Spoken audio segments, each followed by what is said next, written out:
US president Donald ട്രംപും Tesla മേധാവി ശതകോടീശ്വരൻ Elon മസ്കും തമ്മിലുള്ള വാക്പോരും സോഷ്യൽ മീഡിയയിലെ വിഴുപ്പലക്കലുമൊക്കെയാണ് സോഷ്യൽ മീഡിയയിലെ ആഗോളതലത്തിലെ ഏറ്റവും പ്രധാനപ്പെട്ട ചർച്ച. ഈ ഡൊണാൾഡ് ട്രംപ് ഭരണകൂടം വീണ്ടും അധികാരത്തിൽ വന്നപ്പോൾ ലോകം വലിയ തോതിൽ ശ്രദ്ധ കൊടുത്തത് ഇവർ രണ്ടാളും തമ്മിലുള്ളൊരു സൗഹൃദത്തിനും രാഷ്ട്രീയ അഡ്മിനിസ്ട്രേഷൻ രംഗത്തെ ഒരു സൗഹൃദ ബന്ധത്തിനും ഒക്കെയായിരുന്നു. അപ്പോൾ ഈ എലോൺ മസ്കിന് സ്വന്തമായി ഒരു ഡിപ്പാർട്ട്മെൻറ്റൊക്കെ കൊടുത്ത് ഭരണത്തിൽ ഇദ്ദേഹത്തെ പങ്കാളിയാക്കിയിട്ടാണ് തുടങ്ങിയത്. പക്ഷെ പിന്നീട് DOG എന്ന ഡിപ്പാർട്ട്മെൻറ്റിലെ സേവനം അവസാനിപ്പിച്ചുകൊണ്ട് എലോൺ മസ്ക് പിൻവാങ്ങുന്നത് നമ്മൾ കണ്ടതിന് ശേഷം രണ്ടാളും തമ്മിൽ വലിയ വാക്പോരിലേക്കും ഏറ്റുമുട്ടലിലേക്കും കാര്യങ്ങൾ മാറുകയാണ്. ഏറ്റവും ഒടുവിൽ ടെസ്ലയെ ഒരു ശത്രു പട്ടികയിലേക്ക് മാറ്റുന്ന രീതിയിലേക്കൊക്കെ ട്രംപ് എത്തുന്നു.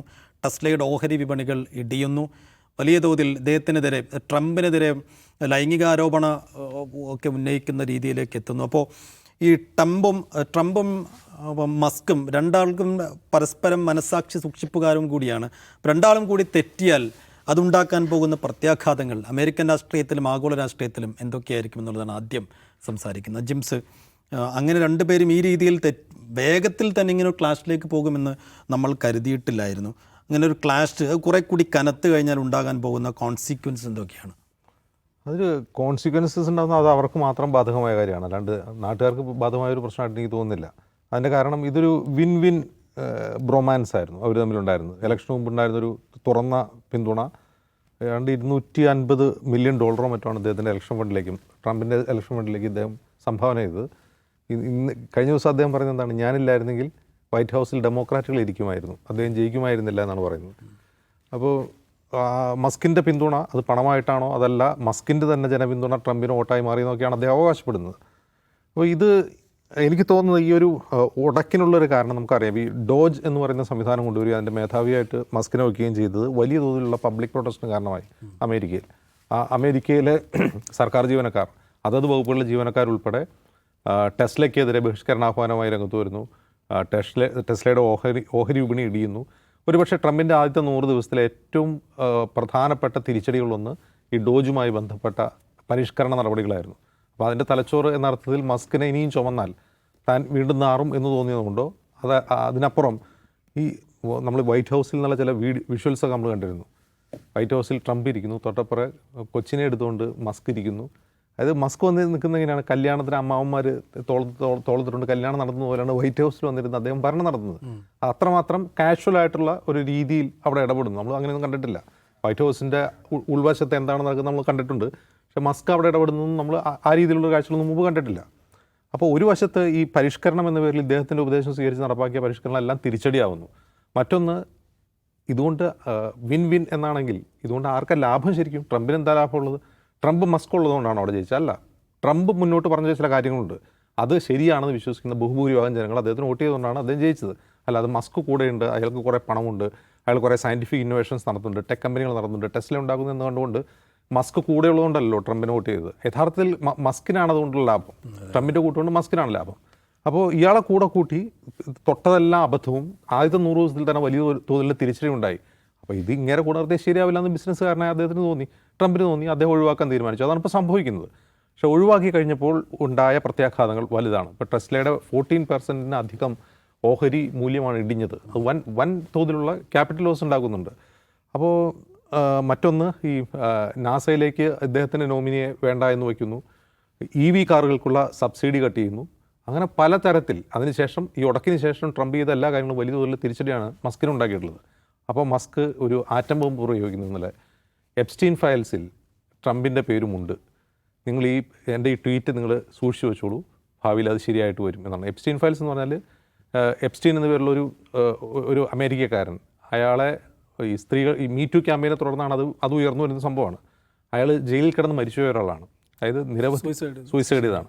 അപ്പോൾ ഇയാൾ ജയിലിൽ പോകാനിടയായെന്ന് പറഞ്ഞാൽ നിരവധി സ്ത്രീകളെ ചൂഷണം ചെയ്ത വലിയ പ്രമുഖരെക്കുറിച്ചുള്ള വെളിപ്പെടുത്തൽ പുറത്തു വന്നതിന് ശേഷമാണ് അദ്ദേഹത്തിൻ്റെ അറസ്റ്റ് ഉണ്ടാകുന്നത് തന്നെ. അതിൽ ഒരു ബ്രിട്ടീഷ് രാജകുടുംബം പോലും ഉണ്ടായിരുന്നു, രാജകുമാരൻ പോലും ഉണ്ടായിരുന്നു. അപ്പോൾ അങ്ങനെ ഒരു വലിയ ലൈംഗിക ചൂഷണ കഥയുടെ ഫയലുകളിലൊന്നിൽ അല്ലെങ്കിൽ അതിൻ്റെ ഒരു താളിൽ ട്രംപിൻ്റെ പേരുമുണ്ട് എന്നാണ് ഇദ്ദേഹം പറയുന്നത്. അത് ആളുകൾ അത്ഭുതപ്പെടുത്തില്ല. ഒന്നാമത് മസ്ക് അത് പറയുന്നതുകൊണ്ട് ട്രംപ് അങ്ങനത്തെ ഒരു മനുഷ്യനാണോ എന്ന് ആളുകൾ ചിന്തിക്കില്ല. കാരണം ട്രംപ് നേരത്തെ പിന്നെ എപ്സ്റ്റീൻ്റെ ഒപ്പം നിൽക്കുന്ന നിരവധി ചിത്രങ്ങളും അവർ തമ്മിലുള്ള സൗഹൃദത്തിന് നിരവധി തെളിവുകളും പുറത്തു വന്നു കഴിഞ്ഞതാണ്. ഇനി വ്യക്തിപരമായി തന്നെ ട്രംപ് ഒരു വഷളനാണെന്നുള്ള കാര്യത്തിൽ ട്രംപിന് പോലും സംശയമില്ല. കാരണം അത്തരം എത്രയോ ഡീറ്റെയിൽസ് അദ്ദേഹം പ്രസിഡന്റ് ആവുന്നതിന് മുമ്പും ശേഷവും പുറത്തു വന്നിട്ടുണ്ട്. അപ്പോൾ ട്രംപ് ഒരു സ്ത്രീ പീഡകനാണ്, സ്ത്രീ ചൂഷകനാണ് എന്ന് പറയുന്നത് വലിയ ബോംബായിട്ടൊന്നും തോന്നുന്നില്ല. മസ്ക് പക്ഷേ അവസാന ആയുധം എടുത്ത് പ്രയോഗിക്കുകയാണ്. ഇദ്ദേഹത്തെ ഇംപീച്ച് ചെയ്യേണ്ടി വരും. അതായത് ഒരു തുറന്ന യുദ്ധത്തിന്, ട്രംപുമായി തുറന്ന യുദ്ധത്തിന് മസ്ക് പോവുകയാണ്. കാരണം അതെന്തുകൊണ്ടാണ്? പൈസ പോകുന്നു എന്നുള്ളതാണ്. ട്രംപുമായി ഉടക്കി കഴിഞ്ഞതോടുകൂടി മസ്കിന് എന്താണ് നഷ്ടം വരുന്നു എന്നുള്ളിടത്താണ് ഇനി തുറന്ന യുദ്ധത്തിന് ട്രംപുമായി പോകുന്നത്. ഇത് ഒരു അമേരിക്കയിൽ എന്തോ വലിയ രാഷ്ട്രീയ പ്രശ്നം ഉണ്ടാക്കുമെന്ന് തോന്നുന്നില്ല. ഇത് മസ്കിൻ്റെ മാത്രം പ്രശ്നമാണ്. ട്രംപിന് ഇതുകൊണ്ട് എന്തെങ്കിലും പ്രശ്നം ഉണ്ടാകുമെന്ന് എനിക്ക് തോന്നുന്നില്ല. മസ്കിന് പരമാവധി ചെയ്യാൻ കഴിയുക അദ്ദേഹത്തിൻ്റെ നിലവിലുള്ള പോപ്പുലാരിറ്റിയും പണവും ഉപയോഗിച്ച് ട്രംപിനെ ഉപദ്രവിച്ചുകൊണ്ടിരിക്കുക, ചൊറിഞ്ഞുകൊണ്ടിരിക്കുക എന്നുള്ളതാണ്. ട്രംപിനെ സംബന്ധിച്ച് ഇപ്പം ഒരു 4 പെണ്ണ് കേസ് വെളിയിലേക്ക് ഇടുക, ട്രംപ് അവിടെ പെണ്ണ് പിടിച്ചു, അല്ലെങ്കിൽ ഇവിടെ അത് ചെയ്തു ഇത് ചെയ്തു എന്നൊക്കെ പറഞ്ഞിട്ട് ആക്ഷേപിച്ചാൽ പോലും ട്രംപിന് അതൊന്നുമല്ല. കാരണം ഇതിലും വൃത്തികെട്ട ആരോപണങ്ങൾ അദ്ദേഹം അതിജീവിച്ചാണ് വന്നത്. അതിൽ ഒരു പോൺ സ്റ്റാറിന് ഇലക്ഷൻ സമയത്ത് പണം കൊടുത്ത് വായടപ്പിക്കാൻ ശ്രമിച്ചു. ആ കേസ് ഓർക്കുന്നുണ്ടോ? ആ കേസിൽ അദ്ദേഹം ട്രംപിൻ്റെ അഭിഭാഷകൻ അറസ്റ്റ് ചെയ്തിരുന്നു. ആ പണം കൊടുത്ത അഭിഭാഷകൻ അറസ്റ്റ് ചെയ്തിരുന്നു. അതുപോലെ ഗോൾഡൻ ഷവർ എന്ന് പറയുന്ന ഒരു പരാമർശം ഒരു പുസ്തകമായിട്ട് ഇറങ്ങി. ഒരു FBI ഡയറക്ടർ അദ്ദേഹം രാജിവെച്ചതിന് ശേഷം പുസ്തകം എഴുതി. അപ്പോൾ ഇത്തരം കാര്യങ്ങളെക്കുറിച്ച് ട്രംപിനെ പറ്റി ഇങ്ങനെ ആരോപിക്കുക എന്ന് ട്രംപിൻ്റെ രാഷ്ട്രീയ ഭാവിയിലൊന്നുമല്ല. കാരണം ഒരുപക്ഷെ അതൊക്കെ അലങ്കാരമായിട്ട് എടുക്കുന്ന ആളായിരിക്കും അദ്ദേഹം. അതുകൊണ്ട് മസ്ക് ട്രംപിന് നേരെ ചെളിവാരി പറഞ്ഞാൽ ട്രംപിന് നഷ്ടമൊന്നും വരാൻ പോകുന്നില്ല. കാരണം അദ്ദേഹത്തിന് മേൽ അത്തരം ചെളികൾ നേരത്തെ തന്നെ എറിയപ്പെട്ടതാണ്.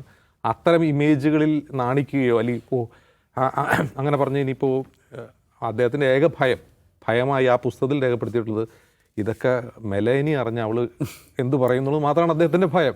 അത് വീട്ടിൽ ചെന്ന് കഴിയുമ്പോൾ ഭാര്യ എന്ത് പറയുന്നുള്ളത് മാത്രമാണ്. അല്ലാണ്ട് രാഷ്ട്രീയമായ അദ്ദേഹത്തിന് എന്തിനും തിരിച്ചടി കിട്ടും എന്ന് അദ്ദേഹം ഭയക്കുന്നേ ഇല്ല. അപ്പോൾ ഇവിടെ ആകെ ഇപ്പോൾ നഷ്ടം വന്നിരിക്കുന്ന മസ്കിനാണ്. മസ്കിൻ്റെ ഓഹരി വിപണി ഇടിയുന്നു, ഓഹരി മൂല്യം ഇടിയുന്നു, അദ്ദേഹത്തിൻ്റെ കാർ സെയിൽ കുറയുന്നു, അദ്ദേഹത്തിൻ്റെ സ്പേസ് എക്സ് പദ്ധതികളിൽ ആശങ്കകളുടെ കരുതലുകൾ വീഴുന്നു. എന്നതിനപ്പുറം ട്രംപിനെ സംബന്ധിച്ച് ട്രംപ് ഒന്നുമില്ല. ട്രംപ് ചെയ്തുകൊണ്ടിരിക്കുന്ന കാര്യങ്ങൾ ചെയ്യുന്നു. അതിന് ആരെങ്കിലും എന്തെങ്കിലും ചെയ്യുന്നുണ്ടോ, ആരെങ്കിലും എന്തെങ്കിലും വിചാരിക്കുന്നുണ്ടോ, തനിക്കെതിരെ വിമർശനം വരുന്നുണ്ടോ എന്നുപോലും അദ്ദേഹം ചിന്തിക്കാറില്ല. ഇപ്പോൾ ഈ മസ്കുമായിട്ടുള്ള സൗഹൃദം ഒഴിവാക്കാനുള്ള പ്രധാനപ്പെട്ട കാരണം അത് വലിയ തോതിൽ ആദ്യത്തെ 100 ദിവസം തന്നെ അമേരിക്കയിൽ വലിയ തോതിലുള്ള എതിർപ്പുണ്ടാവുകയും സ്വന്തം അഡ്മിനിസ്ട്രേഷനിലെ ജീവനക്കാരുടെ ഭാഗത്തു നിന്ന് തന്നെ നിസ്സഹകരണവും പ്രതിഷേധവും ഉണ്ടാവുകയും ചെയ്യുമ്പോഴാണ് ഈ കൂട്ടിന് വേണ്ട ഇത് തൊട്ട കൈകൊള്ളുന്ന അദ്ദേഹത്തിൻ്റെ ബിസിനസ് ബുദ്ധി ചിന്തിച്ചത്. പക്ഷേ ട്രംപോളം സ്മാർട്ടായിട്ടുള്ള ബിസിനസ്സുകാരനല്ല മസ്ക് എന്നുകൂടിയാണ് ഈ സമീപ സംഭവ വികാസങ്ങൾ തെളിയുന്നത്. ദിവസം രണ്ടുപേരും ഒരു എക്സെൻട്രിക് സ്വഭാവക്കാരാണ്.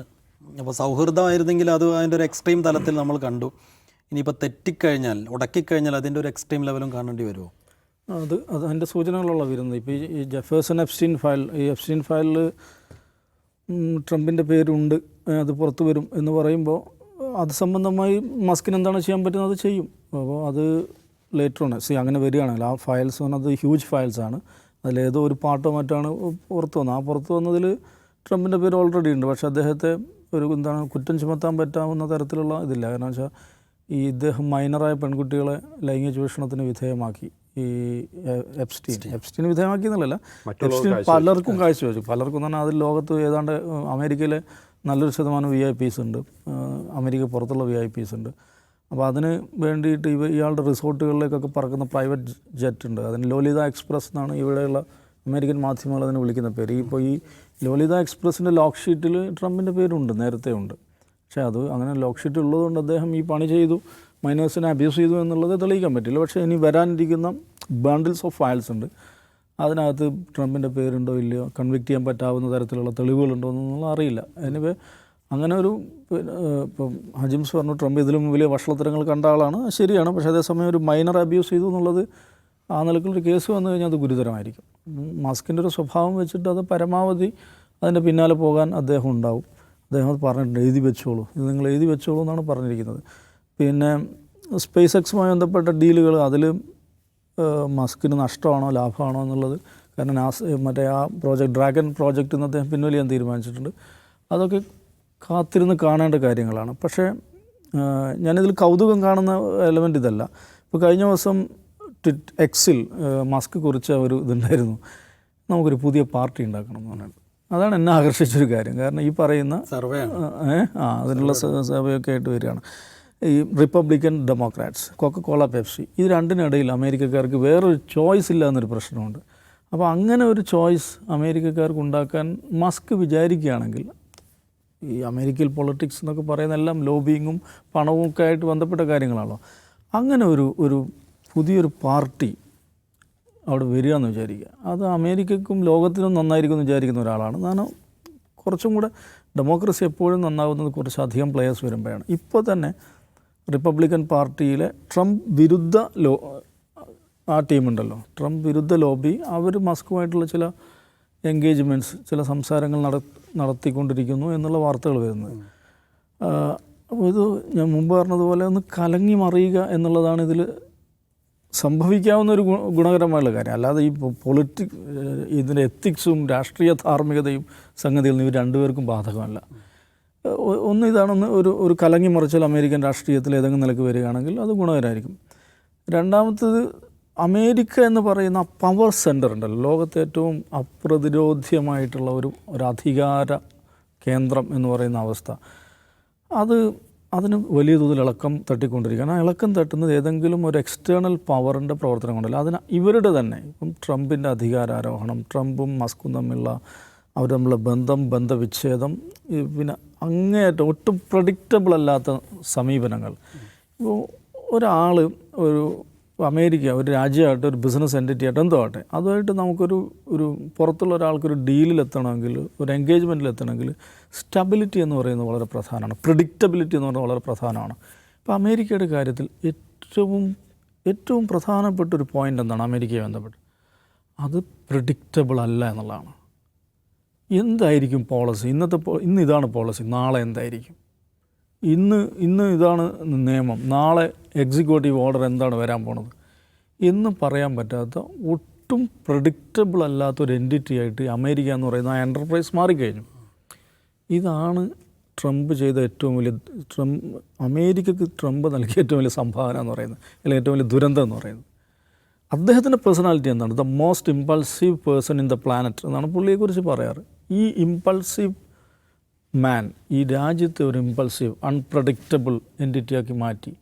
അപ്പോൾ അതുകൊണ്ട് തന്നെ എങ്ങനെയാണ് ഇവരുമായിട്ടൊരു സീരിയസ് കരാറിൽ, ഒരു സീരിയസ് ഡീലിലെത്തുക എന്ന് ചോദിക്കുന്ന ആളുകളുണ്ട്. അവൻ ഒരു അൺപ്രഡിക്റ്റബിൾ ആയിട്ടുള്ള ഒരു എൻറ്റിറ്റിയാക്കി അമേരിക്കയെ മാറ്റി. അതിനകത്ത് തന്നെ എന്താണ് ഈ വൈറ്റ് ഹൗസ് എന്ന് പറയുന്നത്, അമേരിക്കൻ ഭരണകൂടം എന്ന് പറയുന്നത് ഒരു ഡിവൈഡഡ് ഹൗസാണ് എന്നൊരു ഫീല് പുറത്തേക്ക് കൊടുത്തു. അപ്പോൾ എൻഡ് ഓഫ് ദി ഡേ ഇത് സംഭാവന ചെയ്യുന്നതെന്ന് വെച്ചാൽ ദ ഗ്രേറ്റ് അമേരിക്കൻ പവർ എന്നുള്ളത് പോലെ തന്നെ ദ ഗ്രേറ്റ് അമേരിക്കൻ ഡിക്ലൈൻ എന്ന് പറയുന്നൊരു പുതിയ കോൺസെപ്റ്റ് ഈ പൊളിറ്റിക്കൽ സയൻസ് തന്നെ വരുന്നുണ്ട്. അപ്പോൾ ഈ അമേരിക്കൻ ഡിക്ലൈൻ എന്ന് പറയുന്ന ആ ഒരു സംഗതിയിലേക്ക്, ആ ഒരു പ്രോസസ്സിലേക്ക് ട്രംപും മസ്കും കൂടെ സംയുക്തമായി സംഭാവനകൾ ചെയ്തുകൊണ്ടിരിക്കുകയാണ്. അതാണ് നമ്മൾ കണ്ടുകൊണ്ടിരിക്കുന്നത്.